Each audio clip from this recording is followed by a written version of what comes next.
ما اسم الملعب يا عماد؟ مولاي الحسن. مولاي الحسن. طيب، ملعب مولاهم الحسن، لأن لا مولى لنا سوى الله يا عماد. أكيد سبحانه وتعالى. طيب، ملعب مولاهم الحسن غير جاهز، وكدليل على عدم جاهزية هذا الملعب البلد برمته وبكل ملاعبه يعني أجل هذه الدورة لسنة كاملة.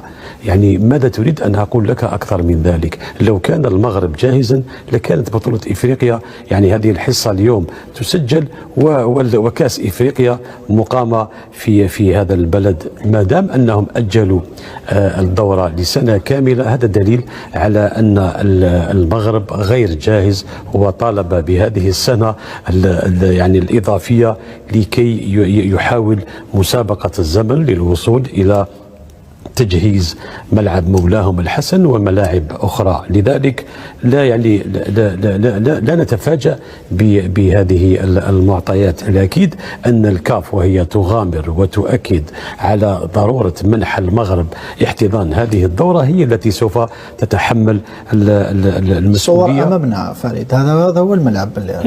صور حديثة، ورشة مفتوحة على مصراعيها. هذه الصورة ملتقطة 29 جونفي 28 جونفي. ما تسامحني، لا هذه هي الصورة، ما كاش 28 جونفي التقطت 28 جونفي من هذا. لا سامحني، لا مستحيل يكونوا حاضرين. سفيان، هذا الملعب هو يضاهي الملاعب الجوارية الموجودة في الجزائر في معظم أحيائنا، سواء هنا في العاصمة وفي المدن الكبرى. 22,000 متفرج.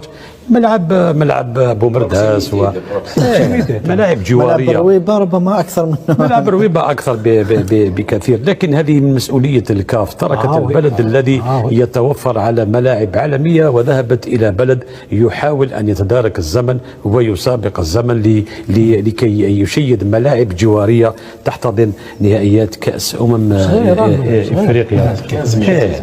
ملعب صغير 22,000 سفيان.